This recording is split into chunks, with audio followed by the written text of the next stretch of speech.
Anomalías cromosómicas. Es un proceso tan complejo como la meiosis, no es de extrañar que puedan producirse errores de esas anomalías. Tal y como hemos reseñado, pueden haberse una transmisión hereditaria, a un error azaroso o ser consecuencia de la acción de algún agente teratógeno. Vamos a referirnos primero a las anomalías que pueden producir por azar, como exposición a algún agente nocivo. En segundo lugar, trataremos las mutaciones hereditarias, anomalías que se pueden producir por el azar. Errores en el proceso de división o fusión de material genético. Las alteraciones pueden afectar al número de cromosomas de una célula y su composición estructural. El fallo se debe cuando los cromosomas se separan para formar dos células. Es posible que los cromosomas homólogos hayan a la misma célula en lugar de que cada uno de ellos se sitúe en células distintas. Como resultado de esta falta de disminución de cromosomas durante la meiosis, habrá unas células gaméticas que tendrán un cromosoma más o por duplicado, mientras que habrán otras células que faltará el cromosoma correspondiente. Si alguno de estos gametos anómalos interviene en la fecundación, el cigoto que se forma tendrá un número anormal de cromosomas, de modo que se dará que se denomina una aneuploidía. La mayoría de estas anomalías numéricas en los cromosomas no son viables y los embriones son abor abortados espontáneamente. Sin embargo, un 0,3 llegan a nacer. En estos casos se producen graves alteraciones en el organismo según el tipo y la cantidad de genes implicados. Las alteraciones numéricas de diferentes normalmente en las mesomonías y trisomonías de las primeras son resultados de tener el cromosoma menos, mientras que las segundas del organismo tienen cromosomas más. Ambos casos son cromosomas más afectados que pueden ser alguno de los 22 pares autosómicos o también puede ser de un par de cromosomas sexuales en el que resulten anómalos. La aneuploidalia, más conocida por ser frecuentemente la tirosomía 21 o síndrome de Down, que afecta a uno de cada 700 nacimientos vivos. El cariotipo de los niños que nacen con este síndrome parece una producción del retraso mental, así como un conjunto de características físicas más o menos presentes en todos los miembros afectados. Debemos precisar, sin embargo, que el retraso mental en ningún caso es estático, puede variar mucho según el tipo de grado y estimulación ambiental que se disperse en el niño, a tanto de sus épocas tempranas de vida como a lo largo de su desarrollo como joven y adulto. Las tirasomonías autosómicas 18, síndrome de Edwards, y el 13, síndrome de Patau, son mucho menos frecuentes en el síndrome de Down y dan lugar a graves malformaciones con respecto a las aneuploidías de los cromosomas sexuales. La incidencia de este afectado por cada 100 nacidos o más. En general, estas alteraciones provocan deficiencias congénitas por casos como el de las mujeres afectadas por el síndrome de Turner. La inteligencia es completamente normal, aunque puede tener algunas capacidades perceptivas específicas alteradas. No parece la trisomonía sexual triple X causa retraso mental. También los hombres con un cromosoma X adicional, XXY, síndrome de Klinefelter, se ha encontrado en porcentaje elevado en individuos con un coeficiente de inteligencia normal. Aunque dicho síndrome que la síndrome cursa con otras alteraciones como esterilidad y grave afectación testicular. Parece ser que la disminución del coeficiente de inteligencia está en relación con el número de cromosomas adicionales. Otro tipo de trastornos que se ha atribuido a este síndrome aparece relacionado con la personalidad, sobre todo en relación con la variante XYY. En este sentido, durante el tiempo se afirmó que la presencia de cromosomas y adicionales estaba relacionada con la agresividad. No obstante, los resultados de las investigaciones actuales no son ni mucho menos concluyentes. Otro error que puede ocurrir durante la meiosis afecta solo una parte del estructural del cromosoma. Por ejemplo, un cromosoma durante el emparejamiento y cruce de material genético puede perder una parte a favor de su homólogo. En este caso, la pérdida se habla de lesión.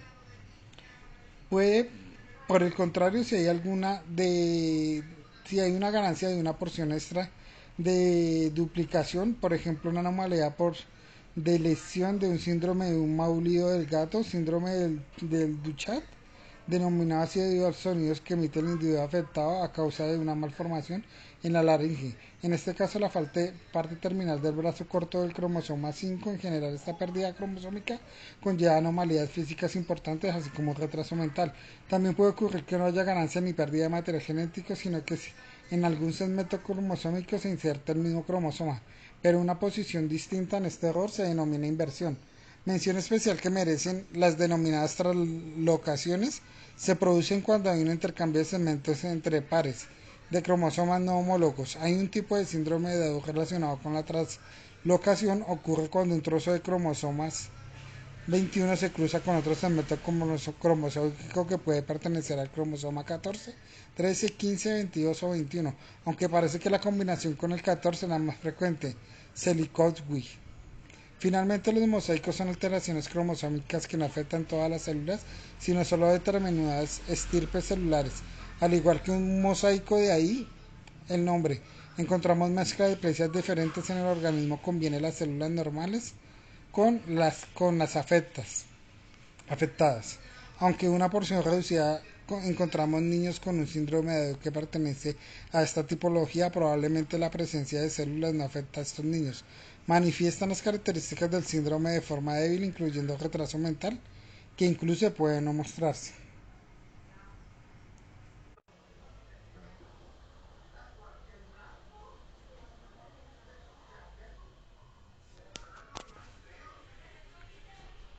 Enfermedades genéticas. Las alteraciones cromosómicas que hemos visto en la sección anterior no son hereditarias, al contrario, son producidas por el azar durante la formación de los gametos y afectan a todos los cromosomas o a una porción de su estructura. Sin embargo, hay otro tipo de errores que son hereditarios e implican zonas puntuales de material genético, de modo que cambian la expresión de los genes, los cuales corresponden. Se trata de las enfermedades genéticas hereditarias y a veces denominadas mutaciones genéticas. Una mutación consiste en una pérdida o cambio en la función de un gen, dado que la función de los genes es sintetizar proteínas. Las alteraciones guardan relación con la alta producción o disminución de la proteína o proteínas relacionadas con el gen alterado. A veces también se puede acontecer que en la letra de la producción de una proteína y como consecuencia esta cambia su función. Esto ocurre, por ejemplo, en las enfermedades de la Corea de Huntington. En este caso, las bases de DNA triplete de fase nitrogenada se sintetizan en una proteína determinada. Empiezan a repetirse en sí mismos las formas inusuales como resultado de una proteína que normalmente sintetiza. Este gen adquiere una nueva función que probablemente provoca la muerte de neuronas en distintas zonas del cerebro. El resultado final es la demencia y la muerte del paciente. Otro ejemplo de mecanismo parecido tiene lugar en la enfermedad del síndrome de Frágil X. En este cambio también se produce la repetición anormal de las bases CGG. Resultado de este exceso, la inhibición de la síntesis de la proteína, cuya carencia causa retraso mental. Las enfermedades genéticas pueden afectar a un gen o a varios. En el primer caso se denominan monogenéticas y en el segundo multifactoriales. Las mutaciones multifactoriales hereditarias son aquellas que afectan varios genes e intervienen y manifiestan en un rasgo en el organismo y que también influyen en factores ambientales. La mayor parte de las características físicas y mentales de una persona son multifactoriales: la estatura, la presión sanguínea, la inteligencia y el temperamento, etcétera. Actualmente se conocen varias enfermedades en las que están implicadas varios genes en el ambiente: la diabetes, la hipertensión arterial y algunas formas de la enfermedad de Alzheimer. También existe una intensidad de investigación ante la posibilidad de que la enfermedad de mutaciones multifactoriales hereditarias. Sin embargo, dado que las investigaciones al respecto son aún recientes, se debe ser cauteloso con la interpretación de los datos obtenidos. Consejo: asesoría genética. En la actualidad la ciencia médica posee notables conocimientos sobre los efectos de determinados agentes en el desarrollo fetal, así como los problemas cromosómicos o enfermedades genéticas de la herencia que pueden acarrear. Estos acontecimientos se ponen a disposición de los futuros padres y madres mediante el Consejo o asesoría genética. La asesoría genética, y tal como define Fernández Tobal 1998, es el proceso de comunicación del riesgo de aparición, ocurrencia o repetición o recurrencia de enfermedades genéticas en el individuo o en su descendencia. Aunque todos los futuros padres tienen derecho a informarse sobre su herencia genética, estos servicios son especialmente recomendables para parejas que cumplen algunas de las siguientes condiciones: han tenido con anterioridad un hijo afectado, existen antecedentes en la familia próxima o lejana de parientes con problemas genéticos, la madre ha sufrido abortos espontáneos o la pareja ha acusado de infertilidad prolongada. Y la edad de la madre supera los 34-35 años o su padre los 40-45. La asesoría genética es el médico informa sobre el carácter de la gravedad de la afectación, establece un pronóstico para que el niño afectado y los posibles tratamientos. Si una mujer ya está embarazada, aconseja la posible utilidad de distintas técnicas de diagnóstico prenatal. La asesoría genética no se reduce o no debería reducirse a una información médica. Los padres necesitan y deben recibir apoyo psicológico en esos momentos difíciles, en los que el sueño de llevar a cabo un embarazo sin problemas y un hijo sano tambalea tambalea. Algunas parejas se sienten culpables o angustiadas en el vínculo afectivo entre ellas pueden ponerse dolorosamente a prueba. Un profesional debe orientar sus esfuerzos de conseguir la pareja el enfoque de forma positiva en el problema. Afortunadamente la ciencia médica está realizando grandes avances que deben dar como resultados una visión óptima a los padres preocupados sobre el futuro de su hijo. Algunos de los argumentos que refleja dicha posición son los siguientes. El avance médico está posibilitando el implante de técnicas de prevención en los laboratorios, por ejemplo, y siguiendo el mismo procedimiento en el caso de fertilización in vitro, se pueden conseguir cigotos en el laboratorio para que sean examinados antes de implantarlos en el útero de la mujer. La terapia genética, aunque aún es una esperanza a ciernes, sigue avanzando inexorablemente. Aunque no todos, algunos de los trastornos genéticos pueden tratarse médicamente con amplias posibilidades. El hecho de ser portador de un gen alterado no se traduce automáticamente en un niño que manifiesta la afección, en principio porque hay muchas posibilidades de que el niño no herede dicho gen y aún en el caso de que este fuera así, el niño puede ser solamente portador. Además debe recurrir a técnicas de diagnóstico prenatal para minimizar el riesgo. Cabe añadir que la gravedad de las manifestaciones de una enfermedad genética o un problema cromosómico puede depender de las condiciones ambientales y tratamientos terapéuticos. Por ejemplo, hoy en día las capacidades que pueden desarrollar un niño con síndrome de Down no dependían únicamente de su cariotipo, sino de una intervención psicopedagógica adecuada. Y tal como reconocen los autores, el consejo genético puede ayudar a orientar a los futuros padres, aunque no decidir por ellos. Sin embargo, el consejo y la actitud del profesional puede contribuir a los padres tomen aquella opción que con más seguridad y confianza les aporte. Preparación al parto. El parto no solamente va a ser una dura prueba física para la madre, sino una verdadera transición tanto de su vida como la del futuro padre. En la realidad, la llegada del nuevo ser se supone un cambio de toda la familia. Hay muchas cuestiones que la madre necesita consultar con su médico.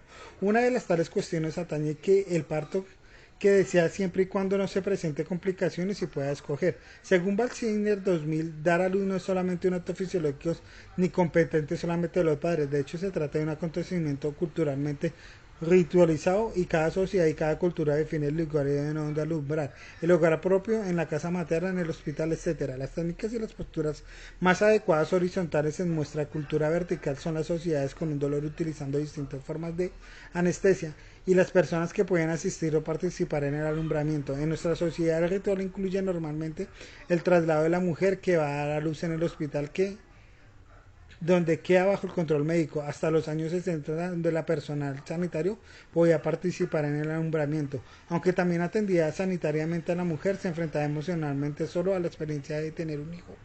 Hoy en día la necesidad del soporte emocional que necesita una parturienta ha sido reconocido con bastante usual de la manera o el esposo o compañero esté cerca de la mujer durante todo el proceso. La mayoría de las sociedades y las culturas han intentado aliviar el dolor que se supone el proceso de parto.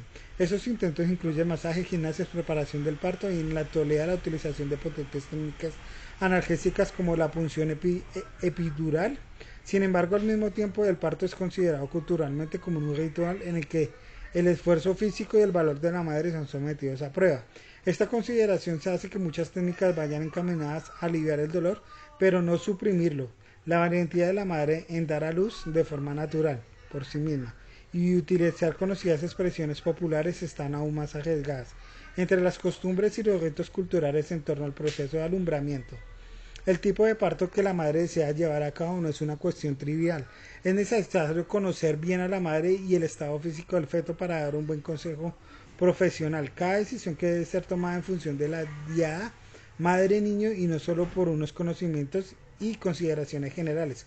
Por ejemplo, Es un hecho probado que los medicamentos utilizados en las técnicas de parto sin dolor como la anestesia epidural, al igual que los casos de cesárea, pueden afectar al bebé de modo que esté menos alerta y muestre poca reacción a los estímulos del entorno.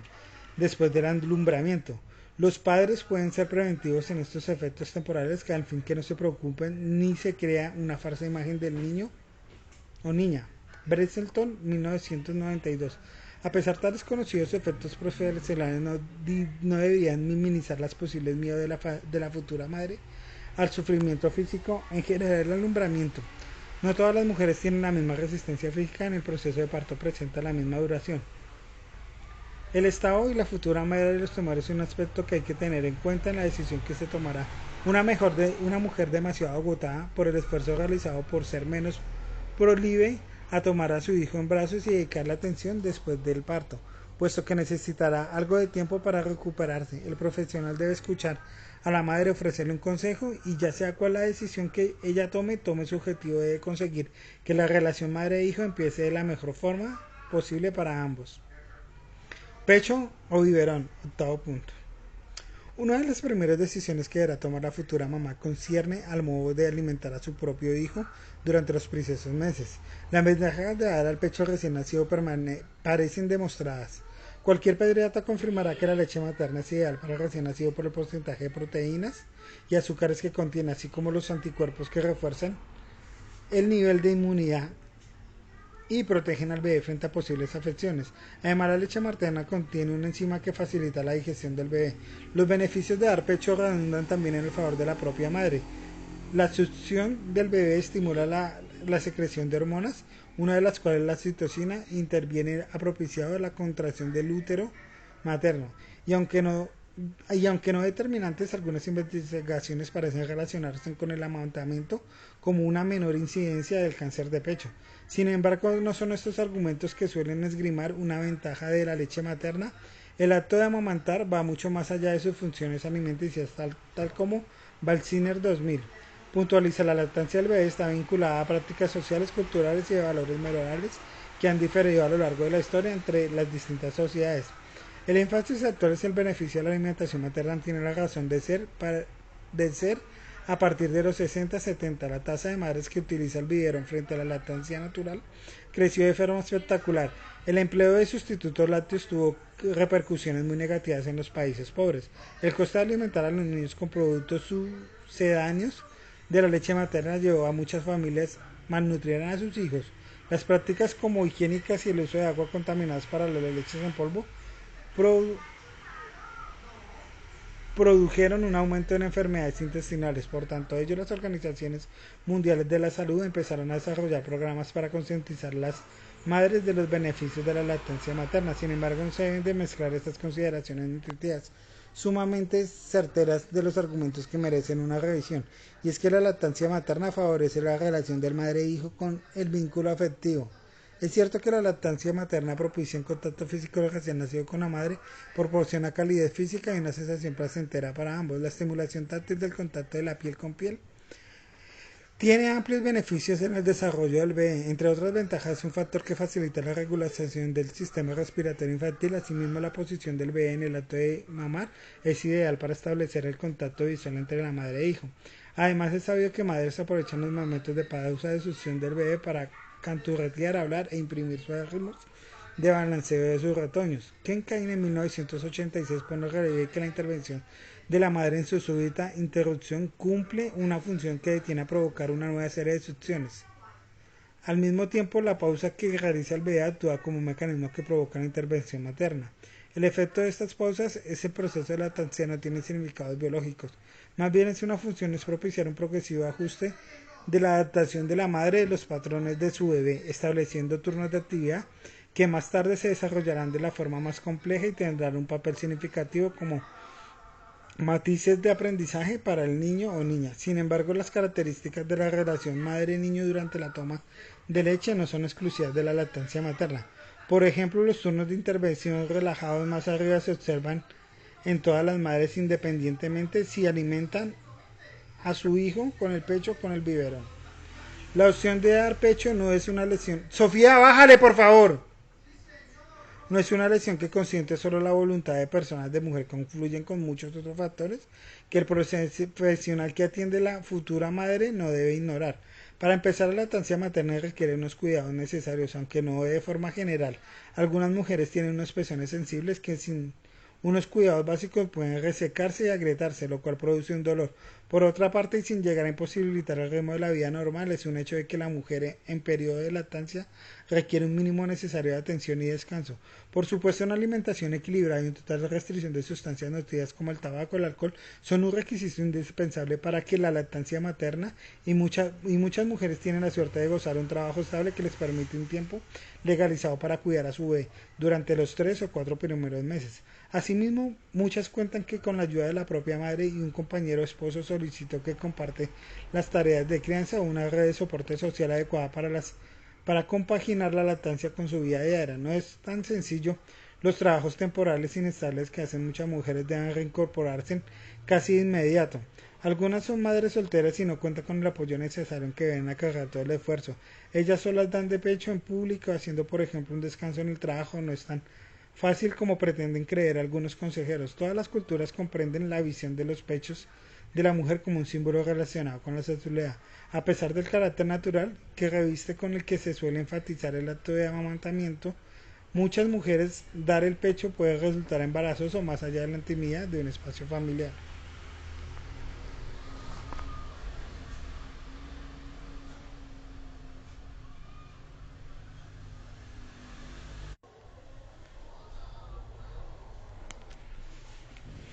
Los primeros meses del recién nacido, capítulo 2.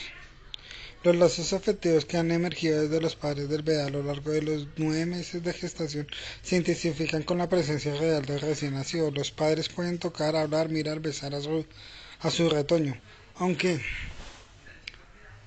aunque no determinante, las primeras relaciones entre el bebé y sus padres y hermanos constituyen un periodo importante para el mutuo ajuste de la construcción de una base de confianza. Pero dispares que sean las circunstancias de la vida, los contextos familiares o las culturas sociales, todos los bebés vienen del mundo con unas necesidades comunes. Todos, por ejemplo, necesitan alimentarse, dormir, contar con un ser que les cuide y les atiende y estimule adecuadamente. Sin embargo, para los niños crezcan seguros y confiados y sus potencialidades manifiestan de una forma óptima el comportamiento parental de los cuidados de crianza, que debe cumplir una serie de requisitos que van tomando más o menos protagonismo en función de cumplir una serie de requisitos que van a tomar más o menos protagonismo en la función de una etapa de desarrollo infantil. Es importante que los padres sepan que la mayor forma de responder a las necesidades infantiles y al ajuste de su hijo con la cualidad afectiva y estimulación adecuada del apoyo emocional necesarios resultan eran cruciales en el proceso de desarrollo de su retoño. Una condición previa es que los padres comprendan cuáles son las necesidades de su bebé y así como su forma de manifestarlas. Aunque hemos dicho que todos los niños comparten sus necesidades y unas habilidades básicas, obviamente cada niño constituye un individuo único. Las capacidades que el bebé manifiesta pueden diferir de un niño a otro, aún compartiendo unas mismas bases en común. Por ejemplo, la capacidad de desconectar un ambiente demasiado obeso y pasar de un estado de sueño. A algunos bebés esto les resulta más difícil, puede que no logren habituarse a los estímulos perturbadores y esto les produzca una irritación y llanto. En este caso los padres deberán ser cuidadosos en no sobreexcitar a su bebé, y conocer al bebé es una de las primeras funciones de crianza que los padres deberán ejercitar. Obviamente la relación entre padres y niños no solo depende de la voluntad de los padres ni las características del propio niño. Existen otros factores que pueden interferir a pesar de la disponibilidad y sensibilidad paternal. La deprivación económica, la inestabilidad laboral, los conflictos de pareja, el estrés o la falta de apoyo emocional son algunos de los factores que pueden dificultar un buen ajuste. El profesional del desarrollo humano, mediante el diálogo y la confianza con los padres, debe ser sensible a las posibles dificultades y ofrecer el asesoramiento y la ayuda psicológica necesaria. 1. Características y capacidades del recién nacido. Las concepciones tradicionales sobre el recién nacido lo contemplan como un ser dependiente pasivo y con un comportamiento aleatorio. Si bien es cierto que los recién nacidos son dependientes y necesitan ayuda externa para sobrevivir, las perspectivas científicas actuales reconocen la capacidad que ostentan los neonatos desde sus primeros días de vida es interrelacionar de forma activa con su entorno. Asimismo, gran parte de su conducta no sucede por azar. Como veremos en el repertorio conductual del cual disponen los recién nacidos, en su extensa e incluso notable organización duda de corta edad, de hecho los neonatos son capaces bastante más de succionar, llorar, actuar y azarosamente. Estas primeras disposiciones son importantes, puesto que van a conformar las bases del crecimiento físico, social y cognitivo, aunque la cultura del aprendizaje juegan un papel importante en la adquisición de las capacidades, valores y actitudes del niño. No vienen al mundo como si fuera una pizarra en blanco. Por dispares que sean los contextos de la vida y el desarrollo de los seres humanos, compartimos una estructura que nos hacen semejantes, estructuras que son deudoras de la evolución de nuestra propia especie. En realidad, el aprendizaje y el desarrollo no serían posibles sin un mínimo de estructuras internas iniciales que permitiera al ser humano orientarse desde los primeros instantes de nacimiento hacia un tipo determinado de estimulación externa. La ciencia actual revela que el bagaje innato característico del ser humano es mucho más importante de lo que se pensaba. Mel y Delpus, 1992, por ejemplo, los bebés humanos son extremadamente sensibles a la voz humana, incluso como ya vimos en el capítulo 1, dentro del útero materno. Sin embargo, las voces humanas, sobre todo el habla materna, cuando se dirigen a un bebé, tienden a utilizar unos patrones vocales que no son usuales en una conversación normal. Hablan más despacio, utilizan un tono de voz más elevado y una prosodía exagerada. Probablemente las características melódicas vocales del habla materna cuando se dirige a un bebé o un niño o una niña han sido escogidas por selección natural de Fermat. El bebé o niño o niña sí, relación con el desarrollo infantil. Tal como apunta Travel en 1990, los reflejos y las capacidades que ostentan los neonatos testifican una innata preparación del organismo humano, no solo para adaptarse a su nuevo entorno, sino para recibir la regulación emocional y los cuidados parentales que le son necesarios para su crecimiento y desarrollo.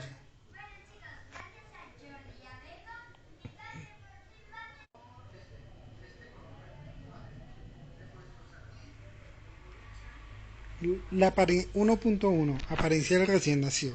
Técnicamente hablando, el periodo neonatal comprende en el primer mes de vida, representa un periodo crucial para la supervivencia del recién nacido, aunque el riesgo de mortandad infantil no provoca, que comprende que los primeros meses de vida. Para más información, lee el apartado Síndrome de la muerte súbita de este capítulo. Sin embargo, hay que reseñar más del 80% de los recién nacidos gozan de un estado neonatal normal. Su nacimiento se da entre las 37 y 42 semanas de gestación.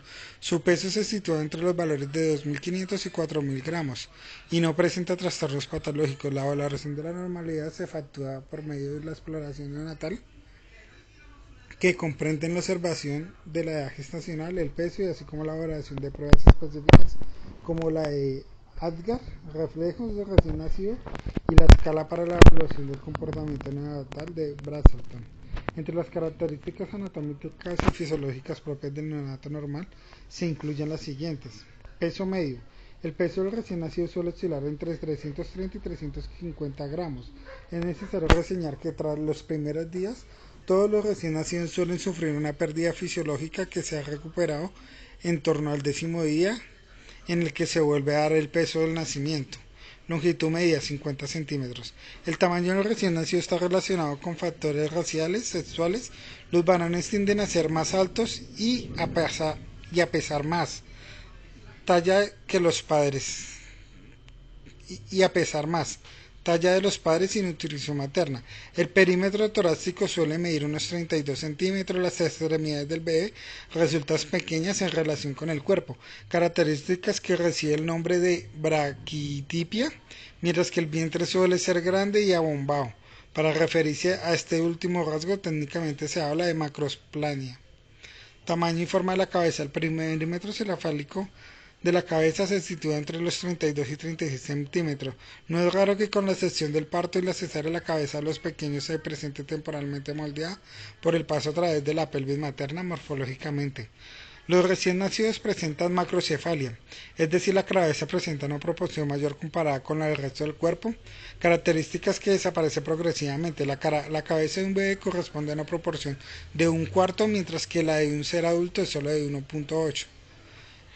Los huesos planos del cráneo recién nacido no están del todo soldados, sino separados por membranas de tejido conjuntivo denominadas aturas.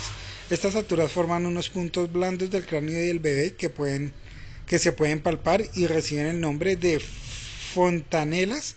Es importante que el cráneo no esté soldado porque la bóveda craneal y el cerebro van a experimentar un rápido periodo de crecimiento durante los 2 primeros años de edad.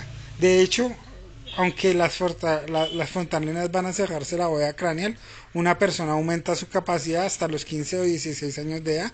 Mervyn Pearson, 1995.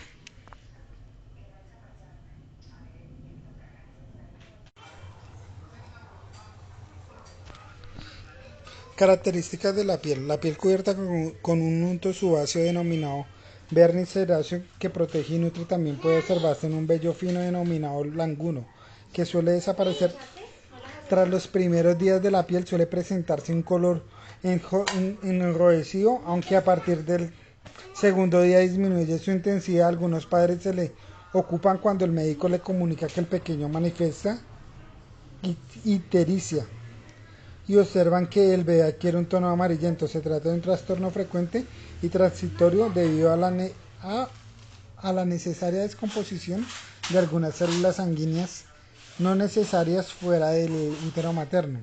Esta descomposición produce bilirrubina, que es la causante de dicho problema pasajero. La exposición del bebé en los rayos solares y una sesión de fototerapia durante el problema pasajero.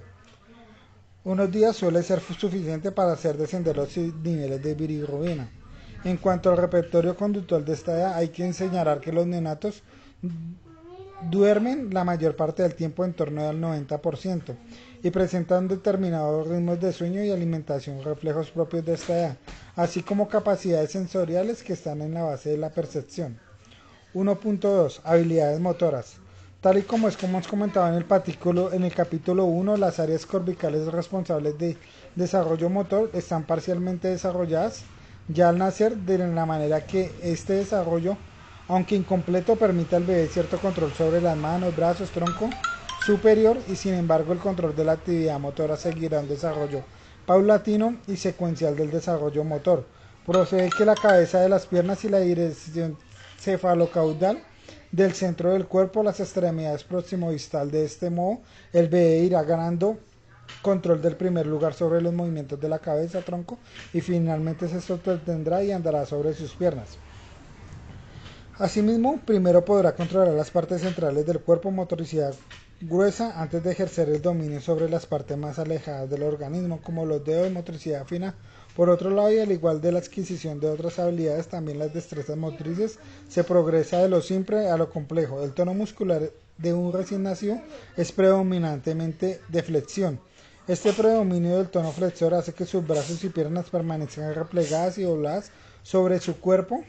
Si estiramos una pierna o un brazo, veremos como si se tratara de un resorte de la extremidad del niño. Vuelve inmediatamente a la posición de flexión.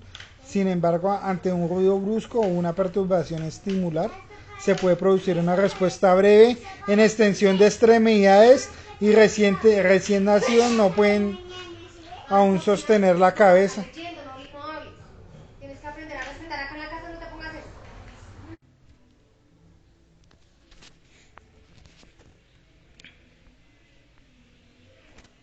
Los recién nacidos no pueden aún sostener la cabeza. Además, en su posición supina, tumbados boca arriba, observamos que no mantienen una línea media del cuerpo, sino un lado a otro. A pesar de esta falta de control, los bebés son capaces de orientar su cabeza hacia una fuente de estímulo. Por ejemplo, si le hablamos dulcemente al oído, el bebé mueve lentamente la cabeza en dirección a la voz humana. Paulatinamente el tono de extensión se va imponiendo. Al inicio del segundo mes, el niño aún permanece en flexión, pero la intensidad del tono ya es menor. Si extendemos una de sus extremidades, el efecto rebote no es tan marcado y observamos algunos momentos de extensión espontánea en estado de reposo. Moya y otros, 1986. Algunos movimientos antes azarosos empiezan a ofrecer un nivel aún primitivo de coordinación, como llevarse la mano a la boca, actividad que los bebés realizan como maniobra de autoconsolación. En este segundo mes, si cogemos al bebé en brazos, notaremos un ligero aumento en el control cefálico, aunque los bebés aún no pueden mantener por sí solos la cabeza, es necesario nuestro soporte. Hacia el tercer mes observamos que el tono muscular es mucho más firme, los brazos, las piernas del bebé permanecen medio extendidos y la boca arriba. La cabeza se mantiene sobre el eje medio del cuerpo, la coordinación visomotriz progresa y así vemos que el pequeño intenta tocar el rostro de la mamá o agarrar su pelo, aunque luego no puede soltarlo, al no poder inhibir el reflejo de la presión palmar característico de los neonatos. Las primeras habilidades motoras del neonato son reflejos. Los reflejos pueden definirse como respuestas involuntarias a determinados impulsos y estímulos. Algunos reflejos son adaptativos como el parpadeo de los ojos o necesarios para la supervivencia como el reflejo de succión que permite al bebé alimentarse o el reflejo de respirar. Por otra parte, ciertos reflejos son permanentes mientras que otros desaparecen a medida que el bebé madura. Algunos de tales reflejos no parecen tener una funcionalidad, sino que más bien parecen supuestas arcaicas que tuvieron un sentido en el pasado filogenético de nuestra especie. Sin embargo, para algunos autores esta apreciación no sería del todo correcta. En lugar de suponer que los reflejos son vestigios de un pasado remoto, prefieren considerar que es parte de nuestra disposición específica y precursora a las actitudes que se desarrollan más tarde. Meyer y Disput de 1992 hace el reflejo de la marca desaparece entre el segundo y tercer mes. Sería un precursor de la habilidad de la bidespación y deambulación. Tanta falta la presentación de la pertinencia de determinados reflejos indicadora del desarrollo anormal. Además, siguiendo a Moy y colaboradores, los siguientes signos de la organización recién nacido deberían considerarse signos de alerta y alarma. Signos de alerta. Un recién nacido con los ojos excesivamente abiertos puede revelar una hipersensibilidad a los estímulos ambientales, succión irregular y tendencia a atragantarse y a toser, llanto continuo y dificultad para ser calmado. Al segundo mes no disminuye el tono de flexión, retraso en la aparición del reflejo tónico cervical asimétrico. El tercer mes no mantiene la cabeza en línea media del cuerpo, o signos de alarmas. Rigidez en la nuca del recién nacido, dando una falsa impresión de que el bebé sostiene la cabeza. Marca hipotomía, hipertomía, ausencia total de movimiento de las extremidades de la cabeza. A los 3 meses la cabeza no se sostiene ni se sitúa en la línea media del cuerpo. A los 3 meses no manifiesta interés por el entorno, no fija su atención en el rostro materno, ni la voz, ni el tacto. Los reflejos del bebé. 1.3.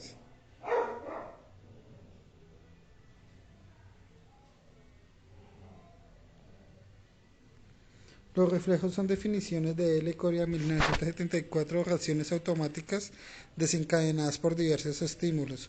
Hay que distinguir los denominados reflejos arcaicos o primarios de los no arcaicos o reflejos secundarios. Los primeros están ya presentes en el bebé desde su nacimiento, mientras que los segundos emergen posteriormente. Algunos reflejos son permanentes y están implicados en la supervivencia y protección del organismo. Otros desaparecen a medida que se avanza la maduración del sistema nervioso y emerge la conducta consciente y la actividad psicomotriz voluntaria. Cabrera Sánchez Palacios, 1980. Aunque existen muchos reflejos, los detallados a continuación son algunos de los más conocidos, y en los reflejos secundarios podemos ver también una exploración visual realizada en niños. A pesar de que los reflejos no pueden indicar el nivel de desarrollo y maduración del bebé, solo algunos de ellos, los que dan una información más precisa, forma parte de la rutina habitual del examen neurológico del neonato. Reflejos del recién nacidos o reflejos permanentes. Respiración de forma automática, los pulmones toman oxígeno y expelen anhídrido carbónico. Control de la temperatura, el llanto, temblar, acurrucarse, puede considerarse una apuesta de reflejar frío. Parpadeo, reflejo palpebral, cierre de ambos ojos ante la luz intensa o aproximación de un objeto. Patalear o sacudir la rodilla, un golpecito en la rótula y el pie pedalea hacia arriba, extensión rápida de la rótula, estornudar. Se expele el aire por la nariz para limpiar las mucosidades o objetos extraños. Tos, se expele el aire de la garganta para limpiar la mucosidad o objetos extraños. Tragar, deglución, el contenido de la boca que envía al estómago, proteger el atragantamiento. Movimiento pupilar, cambio del tamaño de la pupila, se ensancha cuando hay poca luz y se disminuye ante luz brillante. O reflejos no permanentes y arcaicos. Succión, la succión rítmica tiene lugar como la respuesta a la inserción de un objeto en la boca y se ve reemplazada por la succión involuntaria a los 2 meses para elicitar el reflejo se puede inducir un dedo en la boca del pequeño. Se debe observar la succión vigorosa y los movimientos de la deglución. De búsqueda o de puntos cardinales, gira la cabeza y si le toca la mejilla, abre la boca intentando chupar. Si el dedo del examinador se desliza hacia el labio superior o hacia la barbilla, el niño mueve la cabeza en dirección al estímulo como el de succión. Persiste hasta los 2 meses. Ambos reflejos están implicados en la capacidad del bebé de alimentarse. Desaparece a los 4 meses. Reflejo de glabelar. Si damos al bebé un golpe en la frente, este cierra los ojos. Hay muchas variantes de estos reflejos. Por ejemplo, McCarthy consiste en un parpadeo obtenido por estímulos del área supraorbital. Ojo de muñeca. Parece ser un automatismo previo de la fijación ocular. Si se desplaza la cabeza del niño hacia un lado, los ojos no siguen esta dirección, sino que se mueven en sentido contrario. Desaparece antes de finalizar el primer mes de vida. Nistamo, o respuesta a la rotación. El examinador sostiene que el bebé enfrente ligeramente inclinado y da otras 3 vueltas sobre el propio eje. Al rotar los ojos del bebé sigue el movimiento, pero al parar se desvía en la dirección contraria. Reflejo tónico cervical asimétrico se encuentra presente en el recién nacido y desaparece en el tercer y cuarto mes con la cabeza girada a un lado. El brazo y la pierna de este mismo lado permanecen extendidos mientras que las extremidades del otro lado contrario están flexionadas.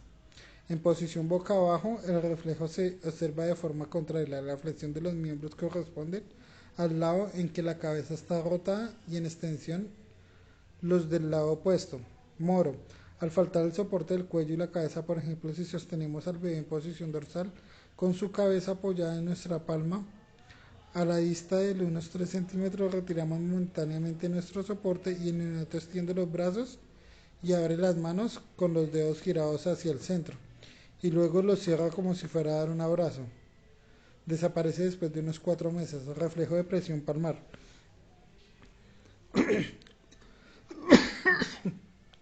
Cuando se presiona la palma de la mano del recién nacido, por ejemplo con un dedo, este cierra automáticamente agarrando con fuerza el objeto. Desaparece a los 3 o 4 meses, momento en el que es sustituido por la presión voluntaria. El reflejo de presión palmar permite la realización de la maniobra del push-to-sit o incorporación provocada. Se colocan los pulmares en la palma del niño y una vez que éste los agarra fuertemente se estira el niño hacia adelante hasta sentarlo. Esta prueba se realiza para observar el esfuerzo del bebé por levantar la cabeza. El reflejo de la presión palmar es un parecido al anterior. Si estimuláramos la parte interior del dedo pulgar con un lápiz, por ejemplo, el niño flexiona automáticamente los 5 dedos del pie. Premura hasta los 9 meses. El reflejo de retirada se extiende por las piernas y los brazos un par de veces después de dejarlas extendidas. Se observan los signos de retroceso. Reflejo de extensión cruzada. Sujetamos la pierna y la rodilla, presionamos con un dedo la planta del pie. La otra pierna se flexiona y realiza una abducción y luego se extiende, solo vigente durante el primer mes. Clonus aquileo.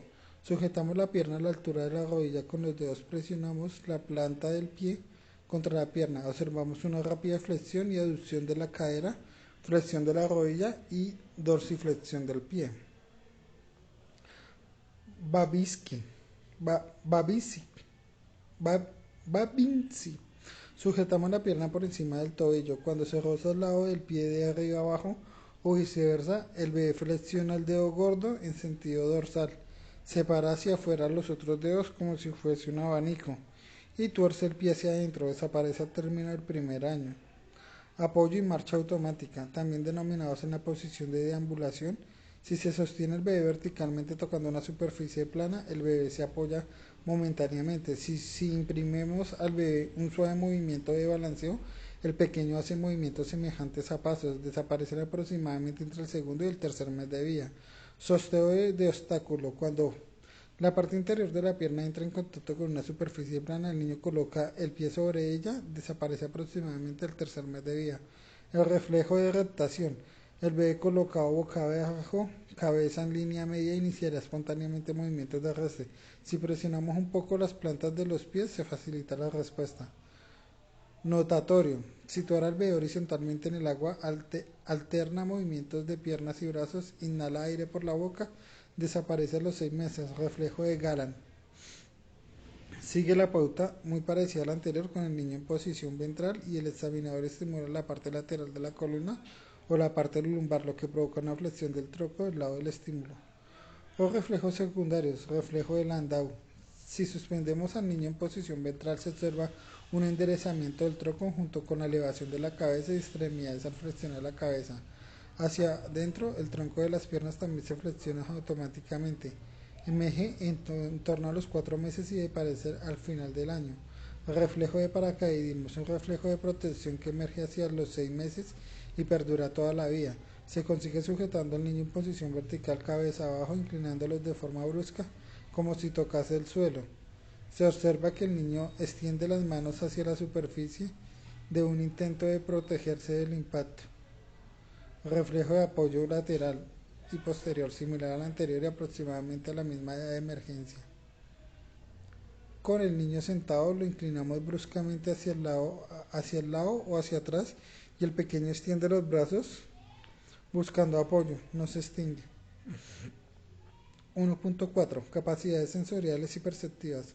En este apartado nos centraremos en las capacidades que los neonatos y los bebés de pocos meses tienen para aprender cosas respecto a los objetos y personas que los rodean. A pesar de que la experiencia influye en el desarrollo perceptivo del paraje biológico, también tiene un peso importante en la relación con la forma en que experimentamos las cosas que suceden a nuestro alrededor.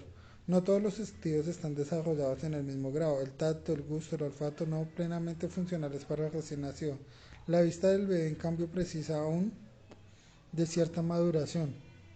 Algunos autores consideran que el desarrollo paulatino y escalonado de los diferentes sentidos tiene una razón de ser. Reduce el caos de sensaciones que se enfrentará al bebé si todos los sentidos estuvieran completamente desarrollados al nacer. Al hablar acerca del desarrollo perceptivo, es útil distinguir entre la sensación y la percepción, y la sensación de la referencia de la detención y la diferenciación de un estímulo concreto. La percepción alude a una interpretación de sensaciones, implica el reconocimiento e identificación y por lo tanto memoria. Se da cuando el cerebro se intenta integrar información sobre los estímulos al nacer, tanto en la sensación como en la percepción de estas presentes. Las técnicas utilizadas para extender cuál es la percepción infantil de los inicios de las diferentes y utilizadas en adultos. Los recién nacidos no solo pueden señalar o responder verbalmente.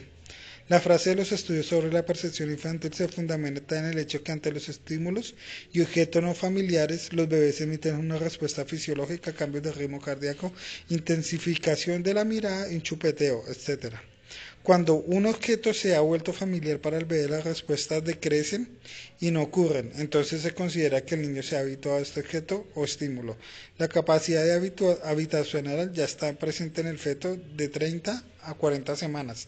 Parece estar relacionada con el desarrollo de las regiones del paricampo cerebrales. Es un índice que la maduración del sistema nervioso Sadan y colaboradores, los bebés del sistema nervioso inmaduro se habitúan más lentamente, lo que dificulta su capacidad para protegerse de los estímulos ambientales perturbadores como ruidos o luces intensas. Para la información, lee el apartado de la escala para la evaluación del comportamiento neonatal de Bennington en este capítulo.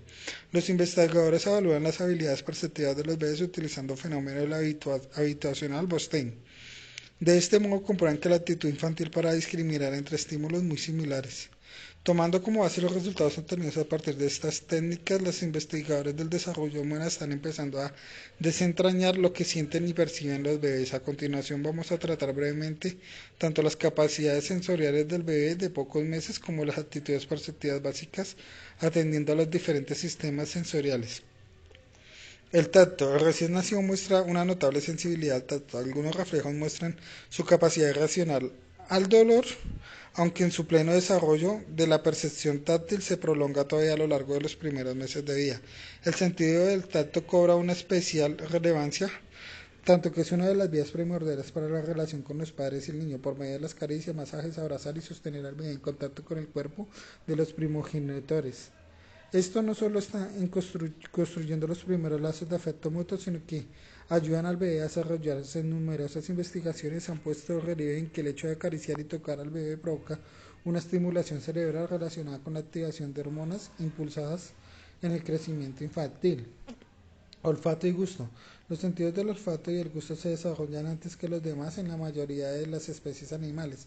Sin embargo, tenemos una información muy limitada sobre el desarrollo de estos sentidos en los bebés, aunque siguen el mismo ritmo del desarrollo rápido que en las demás especies. Algunos estudios Stirner-Cross sugieren que los recién nacidos pueden distinguir entre variedad de olores, discriminar entre un olor placentero y otro desagradable.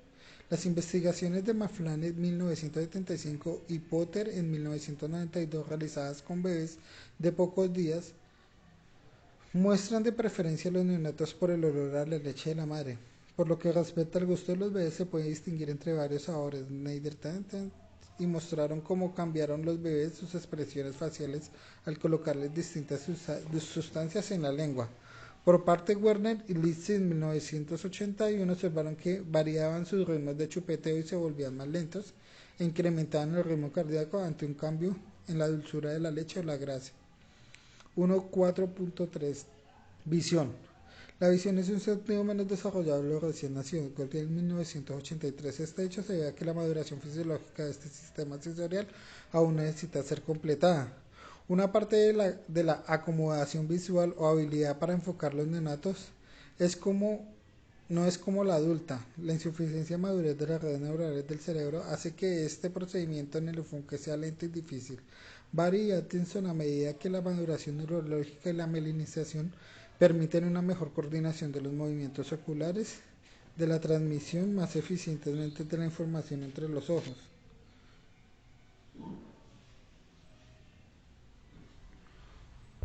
A medida de la maduración va mejorando la distancia del enfoque a partir del cual los recién nacidos pueden ver con mayor claridad los objetos que se sitúan entre los 10 y 75 centímetros, unos 22 centímetros. La mayoría de los bebés a disclaridad los objetos que se sitúan a 10, 75, unos 22 centímetros, la mayoría de los bebés. A distancia más cortas o más largas, los bebés no enfocan correctamente a la distancia de enfoque de los neonatos corresponde aproximadamente a la distancia a la que la madre se coloca a su bebé. Este hecho ha recibido interpretaciones psicológicas que hacen referencia a la adaptación evolutiva, que supone sin embargo que no todos los autores están de acuerdo con dicha premisa. Por otra parte, la agudeza visual del recién nacido también es pobre. Esto se debe a las deficiencias en la acomodación visual comentadas anteriormente. Se ha estimulado que el recién nacido ve un objeto de 6 metros de la forma de un adulto, lo vería de 122 y 140 metros. Sin embargo, la agudeza visual debe desarrolla con rapidez a los 6 meses, es igual a una proporción de 20-40 y al año ya es como la de una persona adulta. Tampoco la visión periférica de los bebés como la de los adultos, aunque mejora más del doble hacia los 3 meses de edad. También es el caso de la mejoría, se debe a los cambios cerebrales justamente entre 2 y 3 meses se inicia un desarrollo de la visión binocular, importante para poder percibir la precisión de las propiedades de los objetos. Una de las cuestiones más intrigadas a los psicólogos y fisiólogos es si el bebé ve el mundo en una perspectiva tridimensional. Para ello se dieron ingeniosas pruebas experimentando. Una de las más clásicas comentables fue realizada por Bowman y colaboradores en 1970. En ella se intentaba elicitar la respuesta defensiva del bebé de pocos días en relación con un objeto que se aproximaba. Los bebés mostraban respuestas defensivas frente a un objeto pequeño si se aproximaba. En cambio, un objeto grande que no se acercaba no provocaba ninguna respuesta. La prueba de Bomer ponía en evidencia que el bebé no reaccionaba al tamaño sino a la distancia del objeto. Para excluir que los bebés reaccionaban al movimiento del aire al acercarse al objeto, Borman y sus colaboradores repitieron el experimento utilizando sombras de objetos a través de un proyector y obtuvieron la misma respuesta. En cuanto a la distinción de colores, los recién nacidos distinguen con claridad rojo, verde o blanco. A los 3-4 meses pueden diferenciar otros colores como el azul. Entre 2 y 3 meses de edad se producen notables cambios en la percepción visual de los neonatos. Serán capaces de preferir la profundidad y posiblemente mediante indicaciones cinéticas también a esa edad y como consecuencia de la mejoría de la visión binocular y el enfoque. Los bebés comienzan a poder seguir sus objetos grandes sin movimiento rápido con un alto nivel de contraste. Asimismo, y a pesar de que no todos los investigadores comparten la misma opinión, trabajos recientes muestran que los bebés perciben los objetos como un todo e independiente de ellos mismos y de sus opciones. Propiedades como materialidad de las cosas formaría parte de nuestro bagaje genético más bien que el resultado de nuestras experiencias, así una pared se percibe como el objeto sólido no apto para cruzar a través del mismo. Y a pesar de que muchos autores mantienen que los niños no coinciden que un objeto pueda ser permanente hasta la edad de los 10 meses, mediante un ingenioso experimento, Woger demostró que los bebés de menos de 6 meses mostraron su sorpresa cuando un objeto desaparecía tras una pantalla y lo veían aparecer al otro. Oído. En comparación con la visión, el sentido auditivo recién nacido es mucho más preciso y está más desarrollado.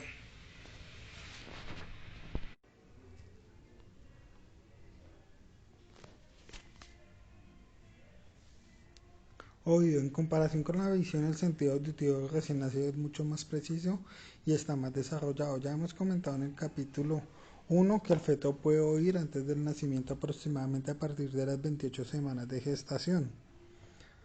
Es bien sabido que los bebés suelen responder con lloros ante un sonido repentino, mientras que los sonidos rítmicos como las canciones de cuna los tranquilizan.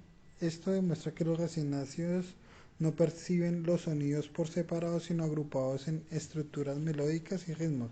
Los bebés prefieren oír sonidos que entran dentro del ámbito de frecuencia de la voz humana y usan su sensibilidad discriminatoria para distinguir los sonidos del habla de otra clase de sonidos. La diferenciación o discriminación de los sonidos esenciales para la percepción del lenguaje es una capacidad importante para el desarrollo del bebé.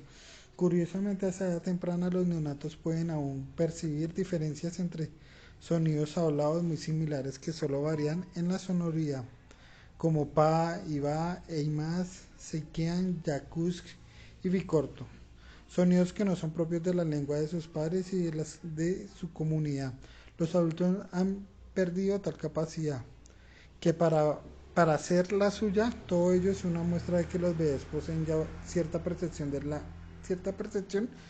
categórica.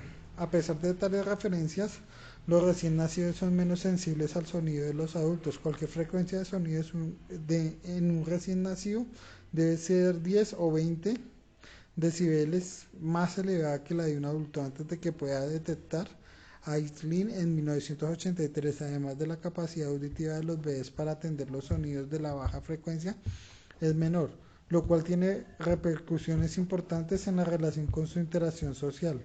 No es un accidente que los adultos hablen de los bebés mediante tonos agudos que mantienen su atención.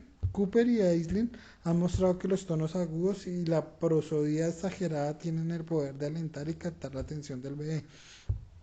La exageración de tales enunciados propios del habla materna tienen determinaciones funciones de las cuales es facilitar el posterior aprendizaje del lenguaje.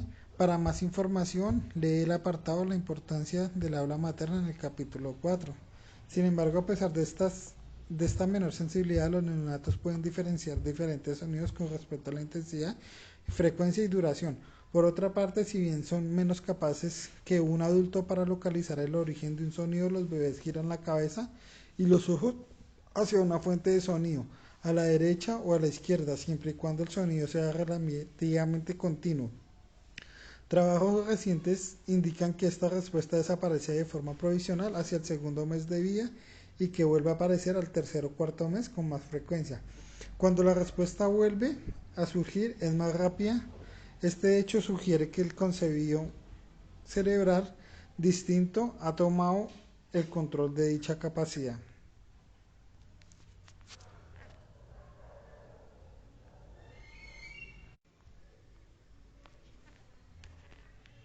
El niño prematuro o de bajo peso. Un recién nacido pesa como término medio unos 3.400 gramos y nace tras 37 o 38 semanas después de la concepción. Sin embargo, estos solo son cifras promedio. En la realidad se dan muchas diferencias individuales que consideran dentro de la normalidad. Así el peso suele oscilar entre valores de 2.500 y 4.000 gramos.